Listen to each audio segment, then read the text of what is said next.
Hi everyone, I hope you all are doing well. आज की video में मैं आपको एक ऐसी ट्रिक बताऊंगा, सिर्फ़ और सिर्फ उस एक ट्रिक का यूज़ करके आप अपनी जीएमबी की रैंकिंग्स को बहुत ज़्यादा इम्प्रूव कर सकते हैं। ना ही मैं आपको मज़ीद रिव्यूज़ लेने का कहूँगा, ना ही आपको बहुत ज़्यादा साइटेशंस बनाने का कहूँगा, और ना ही वेबसाइट में कुछ करने का, और ना ही आपको जीएमबी पोस्ट बनाने का कहूँगा। मुझे क्लाइंट ने इस प्रोफाइल का लिंक सेंड किया। ये उनके एक कंपेटिटर की प्रोफाइल है। उन्होंने कहा कि आप इसे एनालाइज़ करें और मुझे बताएं कि क्यों ये प्रोफाइल टॉप पर रैंक कर रही है और हमारा बिज़नेस टॉप पर रैंक नहीं कर रहा। जबकि क्लाइंट की जो प्रोफाइल थी, उनके नंबर ऑफ़ रिव्यूज़ भी इससे ज़्यादा थे, इनके नंबर ऑफ़ रिव्यूज़ भी उससे कम है। उसके अलावा क्लाइंट की एक प्रॉपर वेबसाइट थी, उन्होंने उस पर अच्छा खासा कंटेंट पे इन्वेस्ट किया हुआ था, डिज़ाइन पे इन्वेस्ट किया हुआ था, और क्लाइंट को यही गुस्सा आ रहा था कि इनकी तो वेबसाइट ही नहीं है, वेबसाइट भी नहीं है और उन्होंने लिंक भी नहीं की हुई। तो जब मैंने इसे एनालाइज़ किया तो मैंने देखा कि ऐसा ही है, नंबर ऑफ़ रिव्यूज़ भी इनके कम थे, इनकी वेबसाइट भी लिंक नहीं थी, और कुछ भी ऐसा यूनिक था नहीं इनकी प्रोफाइल में। आप भी इस प्रोफाइल को सर्च करके देख सकते हैं। अगर आप नीचे जाएँ तो मुझे काफ़ी हैरत हुई कि इन्होंने जीएमबी पोस्ट तक भी नहीं लिखी हुई, इन्होंने अभी तक सिर्फ एक पोस्ट भी नहीं लिखी हुई। उसके बावजूद भी इनकी रैंकिंग्स काफ़ी अच्छी थी। तो मैंने इसे काफ़ी एनालाइज़ किया।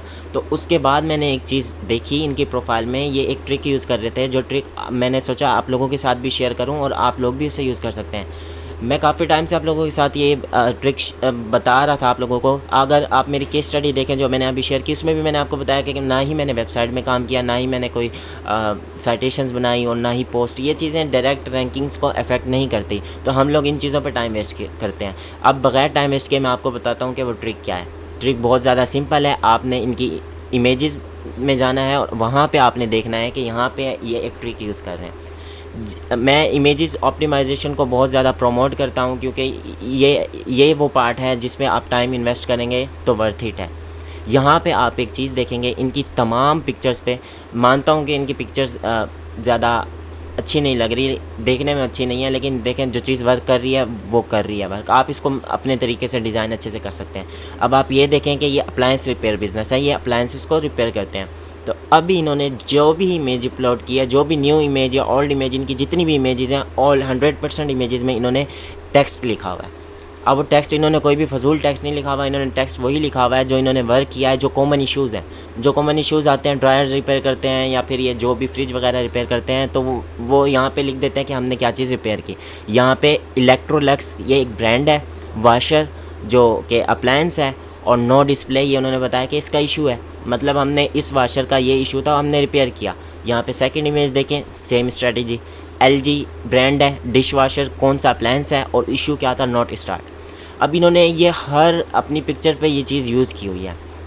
अब आप यहाँ पे ये देखें कि जब भी कोई सर्च करता है गूगल पे, वो क्या सर्च करता है, वो यही करता है ना। अब किसी का ब्रांड नेम से करता है ना, किसी का फॉर एग्जांपल सैमसंग का ड्रायर किसी का फॉल्ट है उसमें, तो वो इसी तरीके सर्च करेगा कि सैमसंग वाशर, और अगर वो डिस्प्ले नहीं आ रहा तो नो डिस्प्ले। इस तरीके से हर कोई इश्यूज़ को हाईलाइट करता है, इश्यूज़ को सर्च करता है। तो इन्होंने सेम वही चीज़, इन्होंने अब सारी इमेजेस इनकी देख लें अच्छे से, और आपने भी सेम ये स्ट्रैटेजी यूज़ करनी है। यहाँ पर भी इन्होंने ब्रांड और यहाँ पे अप्लायंस और क्या इशू है वो इन्होंने हाईलाइट किया। तो इन्होंने अपनी तमाम इमेजेस पे ये चीज़ ऐड किया, और सिर्फ इनकी इस ट्रिक की वजह से, यहाँ पे ये टैक्स है, सिर्फ और सिर्फ इनकी ये एक ट्रिक की वजह से इनकी जीएमबी रैंकिंग्स बहुत ज़्यादा इंप्रूव हो रही हैं, और ये उससे फ़ायदा उठा रहे हैं। अगर आप अंदाज़ा लगाएं, अगर ये बाकी चीज़ों पर वर्क करें, अपनी वेबसाइट बनाएँ और प्रॉपर तरीके से जीएमबी पोस्ट करें, साइटेशंस वगैरह पे वर्क करें, तो मज़ीद अभी पोटेंशियल है इनकी प्रोफाइल में। अब मैं आपको दिखाता हूँ कि क्यों टेक्स्ट इंपॉर्टेंट है।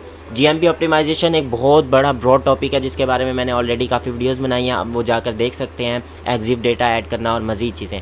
बट ये जो टेक्स्ट है ना, ये पहले ये चीज़ें नहीं वर्क करती थी, मगर अभी इन दिनों ना ये बहुत ज़्यादा वर्क कर रही है ये चीज़। अब मैं आपको बताता हूँ क्यों। आपने जाना है गूगल विजन पे, आपने सर्च करना है गूगल विजन। यहाँ पे स्क्रॉल डाउन करेंगे तो आपके सामने ये बॉक्स आ जाएगा। यहाँ पे आपने अपनी इमेज, जो भी कोई भी इमेज है, आपने वो अपलोड कर देनी है। अब आपको यहाँ से पता चलेगा कि गूगल एक इमेज को किस तरीके से रीड करता है। यहाँ पे फेसेस देखें तो गूगल फेसेस को भी रीड करता है। यहाँ पे गूगल आई थिंक इमोशंस बता रहा है कि क्या इमोशंस है। यहाँ पे ऑब्जेक्ट्स बता रहा है कि ऑब्जेक्ट्स कौन से हैं, मैकेनिकल फ़ैन है, पर्सन है, क्लॉथिंग है, पेंट ये इसकी पेंट तक भी गूगल ने देखी। उसके अलावा ये लेबल्स हैं, लेबल्स अगर टेक्स्ट होता तो गूगल वो भी रीड करता, इस इमेज में कोई टेक्स्ट है नहीं तो गूगल ने ये रीड किया। टेक्नोलॉजी, मशीन, इंजीनियरिंग, वायर, और उसके अलावा अगर हम प्रॉपर्टीज़ में जाएँ तो आप देखें कलर्स तक को भी गूगल ने रीड किया कि कौन कौन से सारे जितने भी कलर्स हैं गूगल ने देख लिया कि कौन कौन से कलर्स हैं। तो गूगल एक इमेज को इतना डीपली रीड करता है, तो इस वजह से इमेज ऑप्टिमाइजेशन की बहुत ज़्यादा अहमियत है। आपने इस ट्रिक को यूज़ करना, आपका कोई भी नीश है, कोई भी आपकी इंडस्ट्री है, आपने सेम ट्रिक को यूज़ करना है और इसी तरीके से आपने टेक्स्ट को ऐड करना है। आप इसको मज़ीद भी बेहतर बना सकते हैं। बेहतर आप इस तरीके से बना सकते हैं कि आपने अपने टेक्स्ट में एरियाज़ को मेंशन कर देना है, जो भी आपका फॉर एग्जांपल मियामी हो गया, डेनवर हो गया, जो भी आपकी सिटी है आपने वो मेंशन कर दी, तो मज़ीद आपको इस चीज़ से हेल्प होगी। मज़ीद अगर आपने इमेज ऑप्टिमाइजेशन से रिलेटेड जानना है तो मेरी कुछ वीडियोस मैंने अपलोड की हैं, उससे रिलेटेड आप वो देख सकते हैं। अगर आपका इसके अलावा कोई भी क्वेश्चन है तो आप कमेंट करके पूछ सकते हैं, मैं आपको फौरी रिप्लाई करूँगा। अगर ये ट्रिक आपको वैल्यूबल लगी है तो वीडियो को लाइक ज़रूर कीजिएगा और चैनल को अभी फौरी सब्सक्राइब कर लें ताकि मज़ीद मैं अभी ऐसी वीडियोज़ अपलोड करने वाला हूँ तो आप तक फ़ौरन वो वीडियोज़ पहुँच सकें। Thank you so much for watching.